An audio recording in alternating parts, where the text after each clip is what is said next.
The German Shepherd hit the brakes so hard his paws squealed against the polished hospital floor. The leash snapped tight, and for the first time in 6 years he refused a direct command. The nurse walking beside him stopped. The security guard stopped. Even the woman holding the leash froze. Because Ranger, a German Shepherd trained to walk into burning buildings, collapsed warehouses, and disaster zones without hesitation, was staring at a hospital room as if something inside terrified him. Room 417. The room where firefighter Owen Mercer had been last seen alive. Ranger's ears flattened. A low growl rolled from his chest. Not loud, not aggressive, just enough to make everyone nearby uncomfortable. The dog slowly backed away. Then he sat down and refused to move another inch. The woman holding the leash looked at the room number again. The room that had been empty for nearly 3 weeks. The room everyone in town wished they could forget. Because Owen Mercer hadn't died there. He had vanished, and nobody had ever figured out how. Not the police, not the hospital, not the firefighters who considered Owen family. No one. Yet somehow, every time Ranger was brought near room 417, he reacted exactly the same way. He would stop, stare, growl, and refuse to enter. Almost as if he knew something everyone else didn't. The problem was that Owen Mercer had been missing for 21 days, and every clue investigators had followed had led nowhere, until Ranger started acting strangely. And once people began paying attention to what the dog was trying to tell them, they discovered something hidden beneath layers of grief, guilt, and secrets. Something that would change the entire town's understanding of what happened that night. The town sat along the edge of western Montana, where the Bitterroot Mountains rose like giant walls against the sky. Hamilton wasn't famous. It wasn't the kind of place tourists rushed to visit. But people who lived there loved it. They loved the rivers, the forests, the long winters, the sense that everyone knew everyone. It was the kind of town where firefighters weren't just public servants. They were neighbors, friends, family, and few people were more respected than Owen Mercer. 38 years old, 12 years with the fire department, married once, divorced quietly, no children, no enemies that anyone knew about. The kind of man who fixed elderly neighbors' fences without charging them. The kind of firefighter who volunteered for the dangerous. Assignments nobody else wanted. People trusted Owen, which was why his disappearance had shaken Hamilton so deeply. Officially, Owen had been recovering from smoke inhalation after a warehouse fire. Nothing unusual. Firefighters ended up in hospitals all the time. He was admitted for observation. Doctors expected him to go home within 2 days. Instead, he disappeared. No signs of struggle, no witnesses, no evidence, just gone. Hospital security cameras showed him entering room 417. But somehow never showed him leaving. The footage made no sense. Investigators watched it hundreds of times. The hallway camera showed nurses entering, doctors entering, maintenance workers passing through. But Owen never appeared again. It was as if he had evaporated. And the strangest part, room 417 had only one door. No windows large enough for escape. No hidden exits.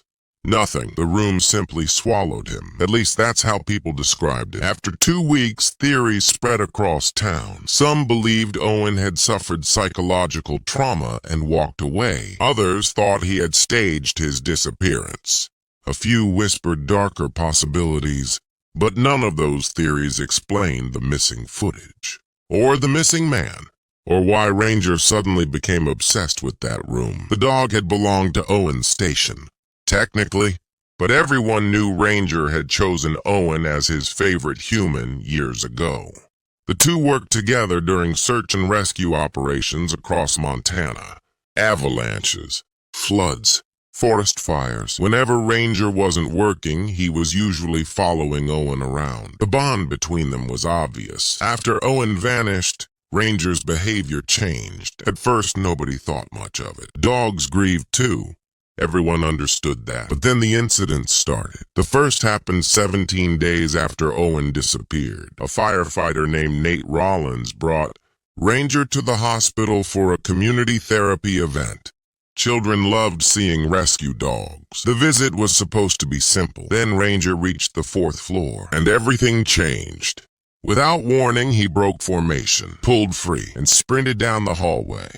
Nurses shouted. People jumped out of the way. The dog raced directly toward room 417, then stopped exactly at the doorway, not entering, not barking, just staring for nearly 5 minutes. Nobody understood what he was doing. Eventually, Nate led him away.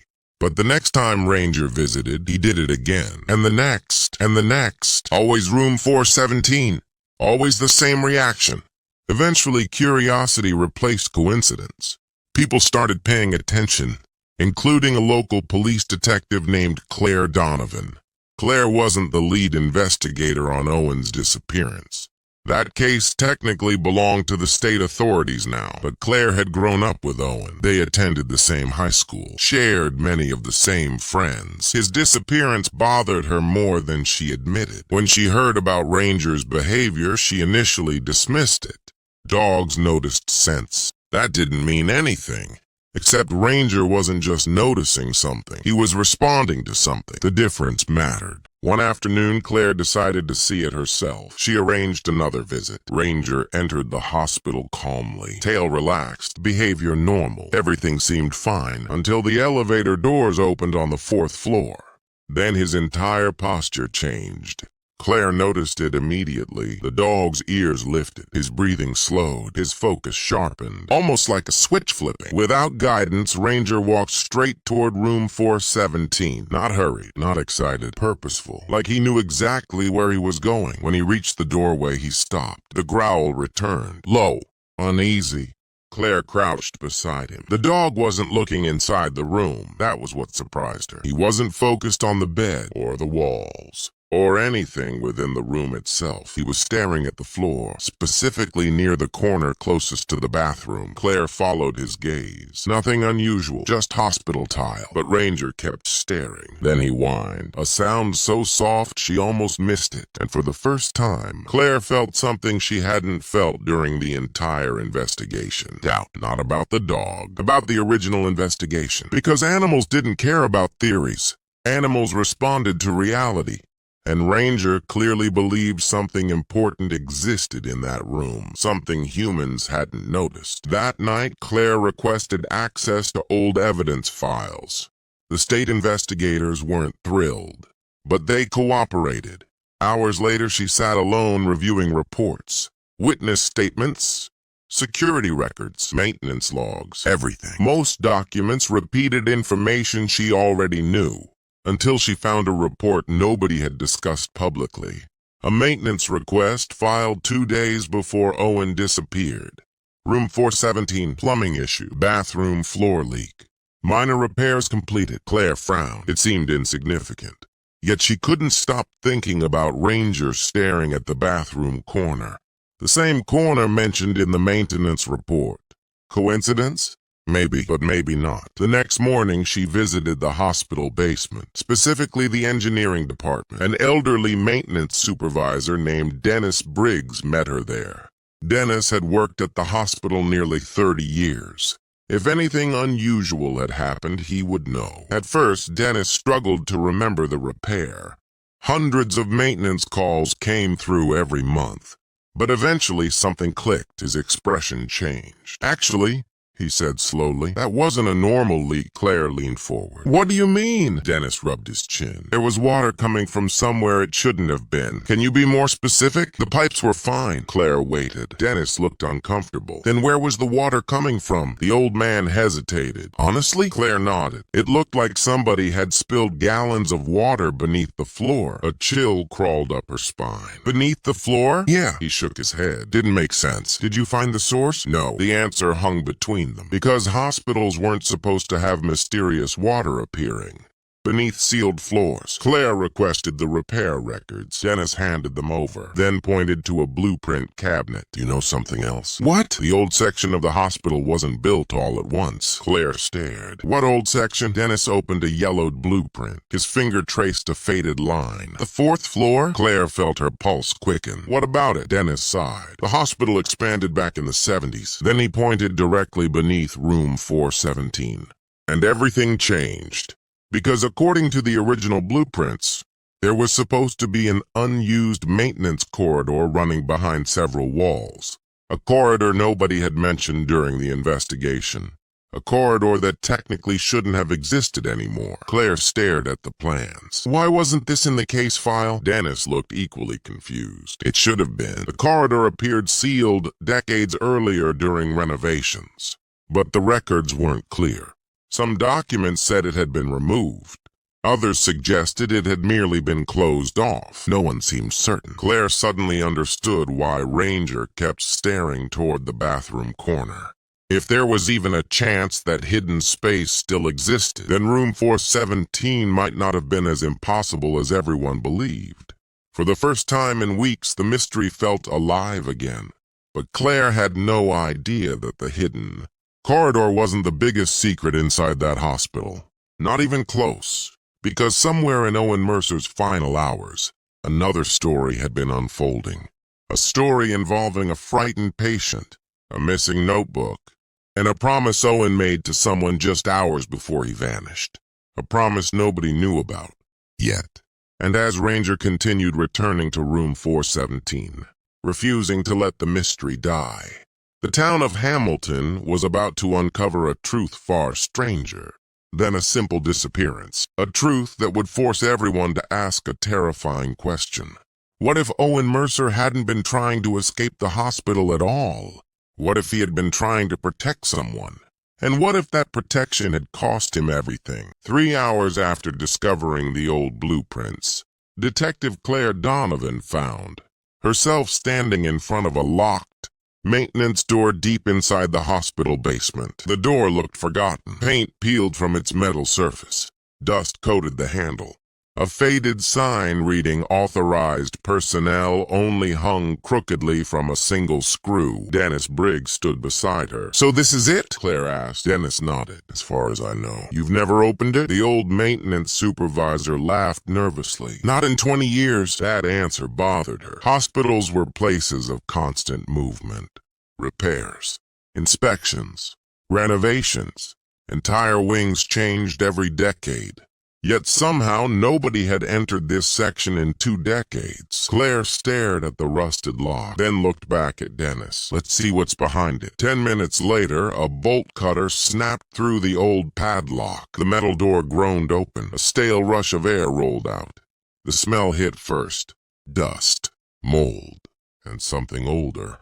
The scent of a place forgotten by time. Claire switched on her flashlight. The beam stretched into darkness. A narrow corridor emerged. Concrete walls, exposed pipes, abandoned electrical conduits. Nothing remarkable, yet her pulse quickened anyway. Because according to the blueprints, this passage should have run directly beneath portions of the 4th floor, including room 417. Dennis stepped beside her. "I'll be damned." The corridor was real. Not demolished. Not removed. Still there. Claire moved carefully forward. The beam swept across decades of dust. No footprints. No obvious signs of recent activity. At least not initially. Then she stopped. About 50 feet inside, something disturbed the dirt. Not clearly. Not dramatically. But enough. A faint trail. As if someone had walked there months earlier. Maybe longer. Dennis saw it too. "Those aren't ours." Claire crouched. The prints were incomplete, impossible to identify, yet unmistakably human. And suddenly the abandoned corridor no longer felt abandoned. She followed the passage deeper. Eventually it turned sharply. The blueprint in her hand matched perfectly. Room 417 should have been somewhere above them. Claire aimed her flashlight upward. Old support beams crossed the ceiling. Water stains covered sections of concrete. Then she noticed something strange. One wall looked newer than the rest. Not new, just newer. The concrete color differed slightly. The surface smoother. Dennis frowned. That wasn't part of the original structure. Claire walked toward it. The flashlight revealed old patchwork. Repairs. Modifications.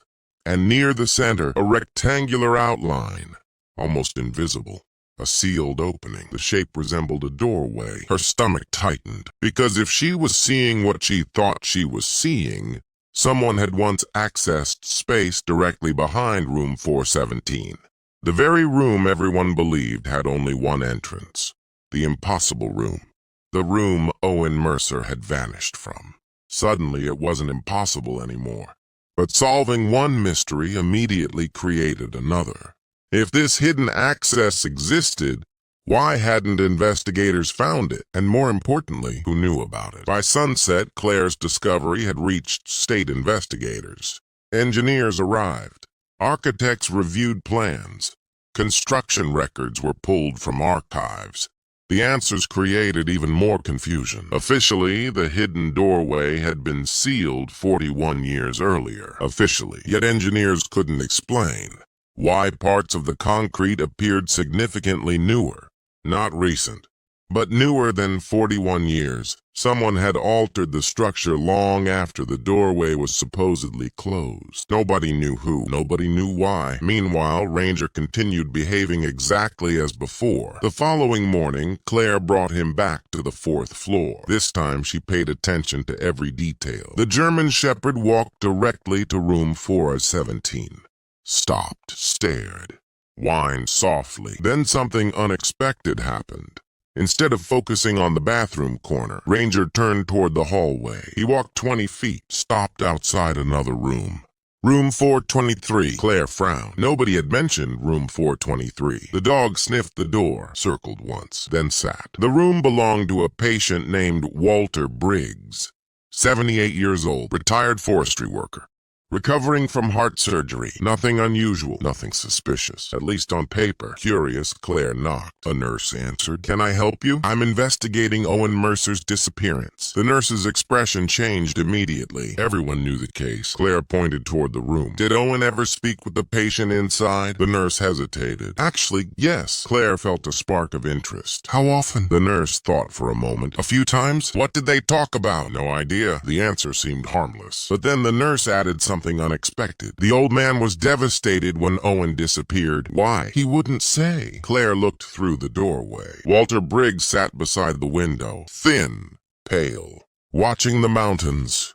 Something about his expression felt heavy, like a man carrying a secret. An hour later, she sat across from him. At first, Walter answered politely, then cautiously, then not at all. Every question about Owen seemed to make him more uncomfortable. Eventually, Claire asked directly, "What was your relationship with him?" Walter stared at the floor. "No relationship." "You talked multiple times." Silence.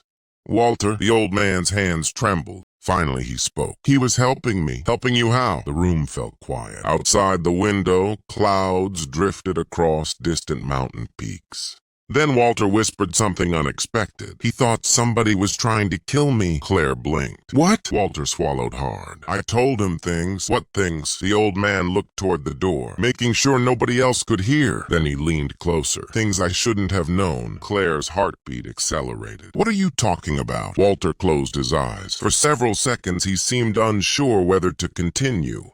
Then the words finally came. "People disappeared from this hospital before." The room suddenly felt colder. Claire studied his face carefully. He wasn't joking. He wasn't confused. He genuinely believed what he was saying. "Who disappeared?" Walter shook his head. "I don't know names." "Then how do you know?" His answer made her skin crawl. "Because I heard them." A long silence followed. Walter explained slowly. Months earlier, he had occupied another room during treatment. Late at night, he often couldn't sleep. The hospital became quiet. Still, peaceful.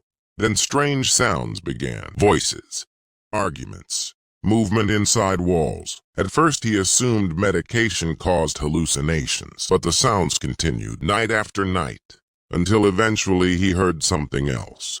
A woman crying, then a man's voice, then silence, permanent silence. Afterward he became convinced something was wrong.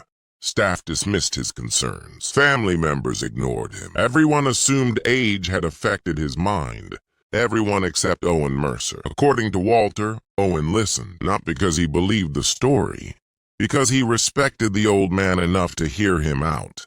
Over several conversations, Walter described everything. The voices, the noises, the strange activity. Most people would have forgotten the conversation immediately, but Owen didn't. He started asking questions, And shortly before disappearing, he made a promise. "I'll look into it." Claire sat motionless. A dozen possibilities ran through her mind. Most sounded ridiculous. Yet one fact remained impossible to ignore. Owen vanished less than 24 hours after making that promise. Coincidence? Maybe. But coincidences were beginning to pile up, and Claire hated coincidences. That evening, she returned to the evidence files. This time, she focused on Owen's final day, specifically his interactions. Visitors, calls, messages, anything unusual. Hours passed. Nothing significant emerged. Then she found a note buried inside interview transcripts. A nurse had reported seeing Owen carrying a small black notebook. Not hospital property. Personal. The notebook appeared several times throughout witness statements, then vanished. Investigators never recovered it. Nobody knew where it went. The details seemed minor, until Claire realized something. If Owen had been investigating Walter's claims, the notebook might contain everything he discovered. And if someone had wanted to stop him, the notebook would be incredibly important. The question became obvious. Where was it? Unfortunately, nobody knew. Not nurses. Not firefighters, not family, not investigators. The notebook had simply disappeared, just like Owen. The next breakthrough came from an unlikely source. A volunteer archivist named Jenna Cole. She worked at the local library. Years earlier, she'd helped digitize hospital newspapers and newsletters. When she heard Claire was reviewing hospital history, she offered assistance. Most of the material proved irrelevant. Fundraisers, retirements, construction announcements, normal community records. Then Jenna found something. An article from 1984. Tiny, barely noticeable. Yet Claire nearly dropped the paper when she read it. The article described temporary closures, involving maintenance tunnels beneath portions of the hospital. Maintenance tunnels. Plural, not corridor. Tunnels. The article referenced several interconnected service passages once used during expansion projects. Passages later sealed, or supposedly sealed. Claire immediately requested original architectural plans. The results stunned everyone. The forgotten corridor beneath room 417 wasn't alone. It connected to a larger network. Most had been removed decades ago, but records were incomplete. Some pathways vanished from later blueprints entirely. Almost as if someone wanted people to forget they ever existed. For the first time, investigators considered a possibility they previously dismissed. What if Owen hadn't disappeared from room 417? What if he left through a hidden route nobody realized still existed? The theory gained traction quickly, yet one problem remained. Why? Why would Owen enter hidden tunnels? What could possibly lure a recovering firefighter into abandoned service passages beneath a hospital? The answer arrived 3 days later, and it came from Ranger. The dog had spent weeks focusing on room 417. But during another visit, his behavior changed again. This time he ignored the room completely. Instead, he headed toward an old service stairwell near the east wing. A stairwell few people used anymore. Ranger reached the door, then began scratching furiously. Nurses exchanged confused looks. Security guards watched. Claire hurried over. The dog wouldn't stop. Scratch, scratch, scratch. Desperate, insistent, almost frantic. Eventually, maintenance unlocked the door. The moment it opened, Ranger surged forward.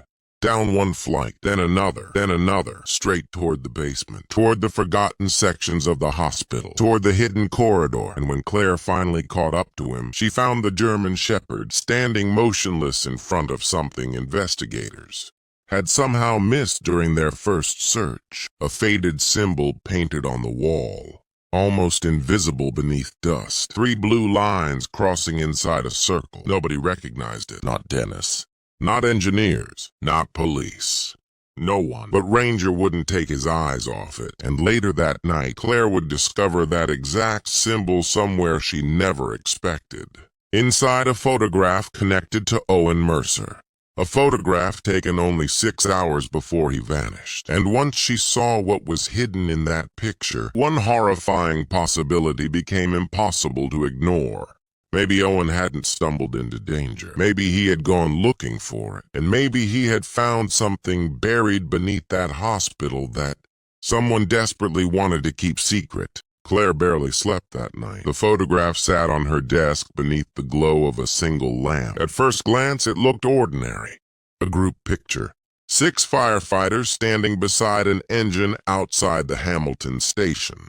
Someone had snapped it during a community event a few weeks before Owen disappeared. Claire had seen it before. Everyone had. But this time she wasn't looking at the firefighters.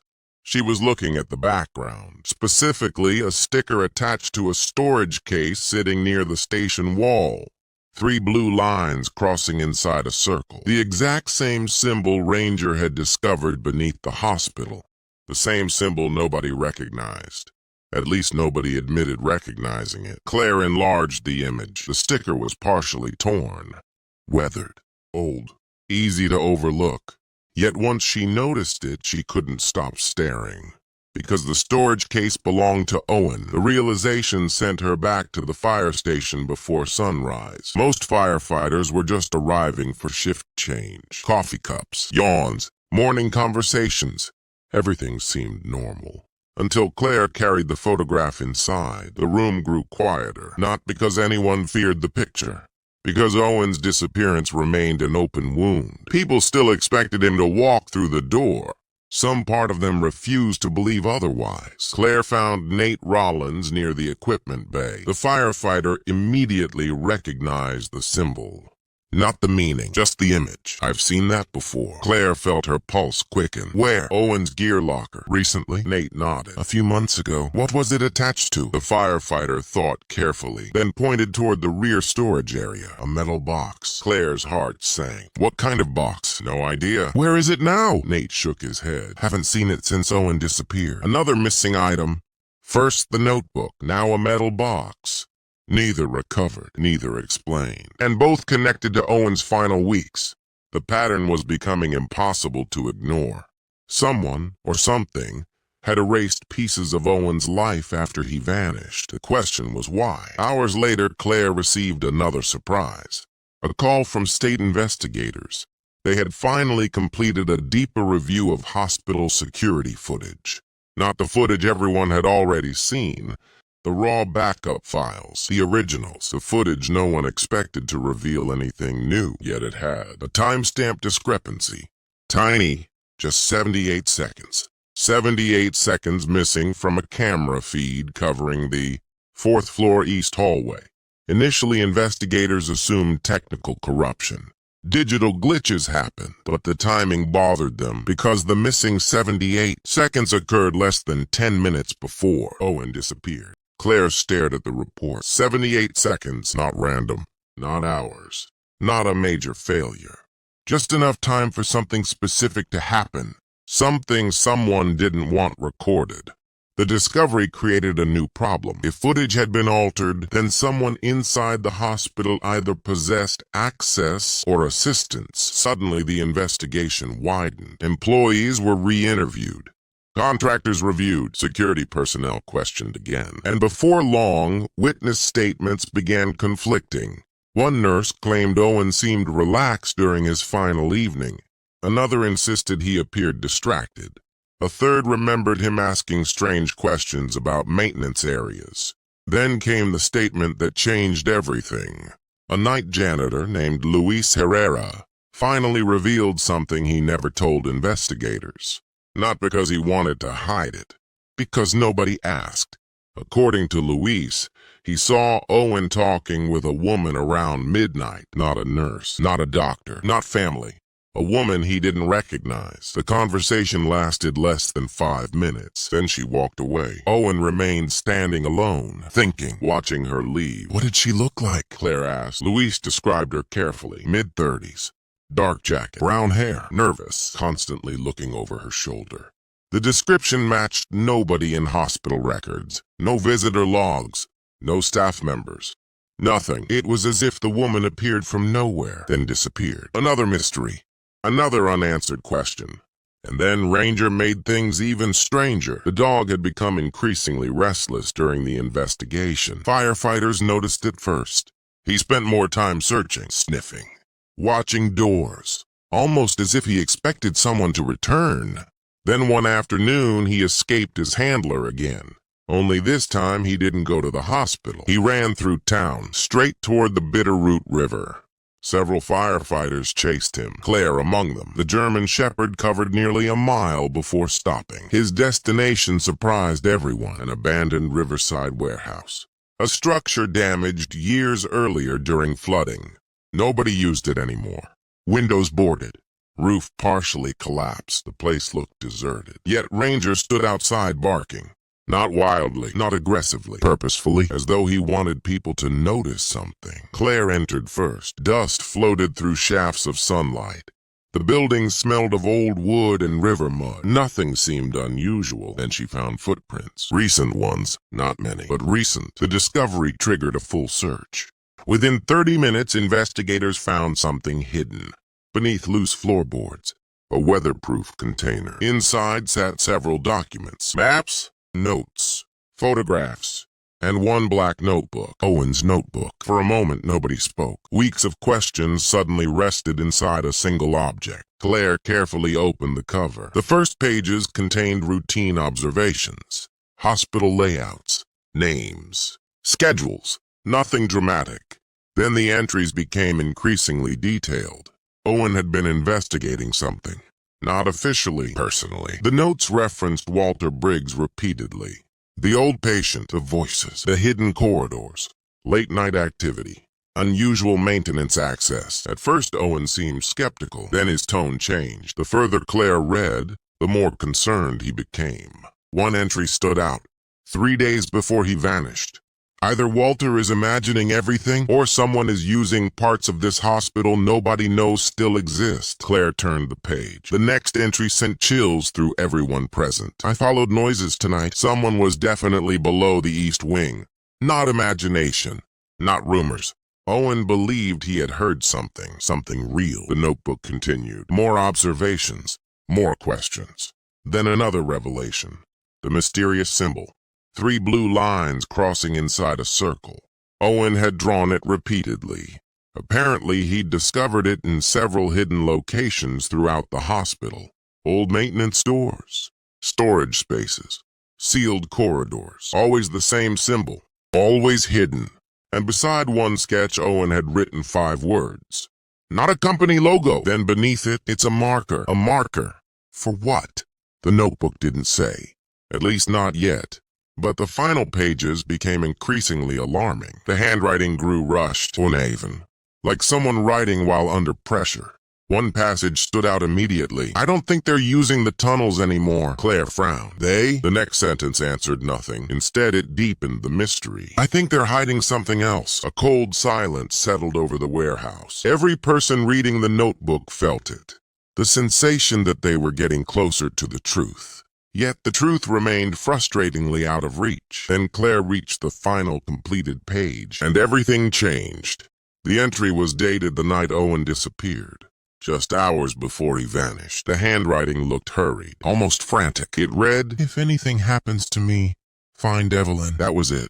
No last name, no explanation, no address. Just one name, Evelyn. The room fell silent, because nobody involved in the investigation knew an Evelyn.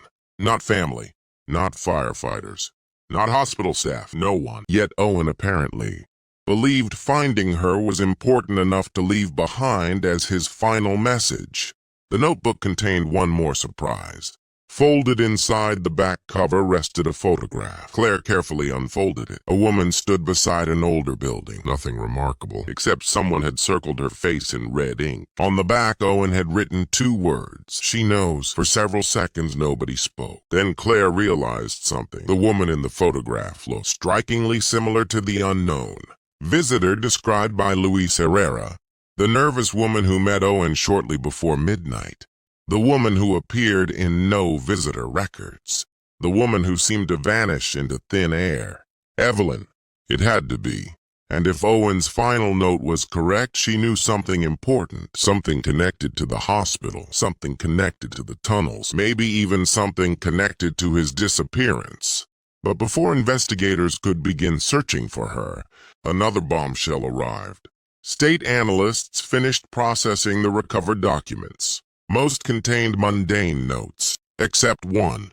A folded maintenance map dating back nearly 30 years. The map identified several sealed hospital passageways, including one route investigators had never seen before, a route leading away from the hospital entirely, toward the river, toward the abandoned warehouse where Owen's notebook had just been discovered. Suddenly, the impossible room made sense. If the hidden route remained accessible, Owen could have left room 417 without appearing on cameras. But that revelation raised an even more disturbing question. If Owen used the tunnel voluntarily, why did he never come back? And who was waiting for him at the other end? That night, as storms rolled across the Montana mountains, Claire sat alone reviewing the notebook again, page by page, line by line, searching for anything she missed. Near midnight she found it, a detail buried in a margin, almost invisible. 3 small words written beside one of Owen's sketches, words so faint they nearly escaped notice. But once she read them, her blood ran cold, because Owen had written, "Not hiding bodies." Claire stared, then continued reading. The unfinished sentence ended abruptly, as if he never had time to finish the thought. Not hiding bodies. Then what?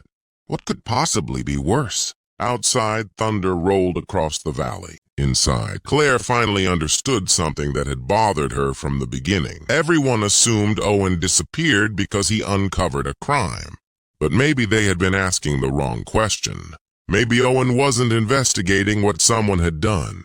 Maybe he was investigating what someone was trying desperately to prevent. And somewhere out there, a woman named Evelyn held the missing piece. The only problem? By sunrise the next morning, investigators would discover Evelyn had been missing for nearly 6 years, and the reason she vanished would force the entire case in a direction nobody saw coming. The name Evelyn turned out to be real, very real, but not in the way anyone expected. By sunrise, Claire Donovan had tracked down dozens of records connected to the name. Most led nowhere. Then one file stopped her cold. Evelyn Hart, former hospital employee, respiratory therapist, missing 6 years earlier. Never found. The case had faded quietly from public memory. There was no evidence of foul play, no body, no confirmed sighting after her disappearance. Eventually, people assumed she had left Montana, started over somewhere else. Cases like that happened. At least that was the official explanation. But the more Claire read, the less convincing it felt. Evelyn hadn't emptied her bank accounts, hadn't taken personal belongings, hadn't contacted family. She simply vanished, just like Owen. And there was another detail, one that made Claire sit up straight. Before disappearing, Evelyn had filed multiple internal complaints involving the hospital. Most were dismissed. A few never received responses. One document had been heavily redacted, yet a single sentence remained visible. Unauthorized use of abandoned service infrastructure. Claire read it twice, then a third time. Unauthorized use. Abandoned service infrastructure. The hidden tunnels. Suddenly, a 6-year-old missing person case collided directly with Owen Mercer's disappearance. The connection was impossible to ignore. By noon, investigators located Evelyn's younger brother, Ryan Hart, living outside Missoula. He hadn't spoken publicly about his sister in years. The grief still lived behind his eyes. When Claire showed him Evelyn's photograph, he immediately recognized it, and she mentioned Owen Mercer. Something changed. Wait, Claire leaned forward. What? Ryan stared at her. My sister mentioned a firefighter. The room went silent. A firefighter? He nodded slowly. A long time ago. What did she say? Ryan looked uncomfortable. She said if anything ever happened to her, she hoped somebody honest would keep asking questions. Claire's pulse quickened. Questions about what? Ryan hesitated, then answered. The hospital. Hours later, Ryan handed investigators a cardboard box he'd kept hidden for years. It contained Evelyn's journals, old letters, documents, photographs. Most seemed ordinary, until Claire reached an entry written shortly before Evelyn disappeared. The handwriting was neat, precise, professional, but the words carried fear. I found records that shouldn't exist. Claire kept reading. The journal described a forgotten hospital initiative from decades earlier. Not criminal, not sinister, at least not originally. During the late 1970s and early 1980s, Portions of the hospital had quietly assisted. Emergency responders dealing with severe psychological trauma, firefighters, paramedics, police officers, people who witnessed horrific events. At the time, mental health treatment carried enormous stigma. Many first responders avoided seeking help. Some feared losing careers, others feared being judged. So a confidential support program was created. The goal was noble: protect vulnerable people, provide treatment discreetly, keep records private. But over time, something went wrong. Not through malice, through bureaucracy, poor record keeping, administrative mistakes. Files disappeared. Patient histories became fragmented. Entire portions of the program faded into obscurity.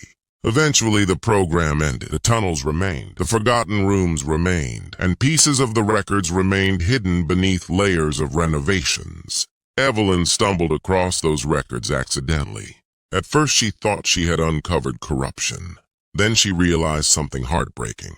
The hospital wasn't hiding crimes. It was hiding mistakes. Mistakes that affected real people. People whose treatment histories had essentially vanished. People who could no longer access proof of what happened to them. People whose lives had been damaged by administrative negligence. Evelyn wanted the truth exposed. Not for revenge, for accountability. Then she disappeared. The discovery shocked investigators, but it still didn't explain Owen, or Ranger, or Room 417. The answers arrived 2 days later. Claire received a call from a retired surgeon living in Idaho. His name was Dr. Harold Brennan, 82 years old, one of the last surviving physicians connected to the old program. When he heard investigators were examining the tunnels, he contacted them voluntarily. His voice trembled throughout the interview, not from fear, from regret. And before the conversation ended, he revealed the truth that changed everything.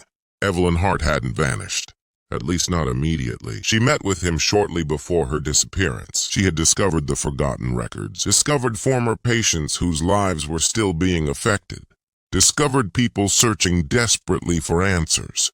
And she wanted help. Dr. Brennan agreed. Together they began gathering documentation, trying to reconstruct lost histories, trying to help families finally understand what happened decades earlier. Then Evelyn became ill, very ill, a rare neurological condition. Rapid, aggressive. She knew she was dying. Within months, she could barely travel. Within a year, she was gone. Not murdered, not abducted, dead.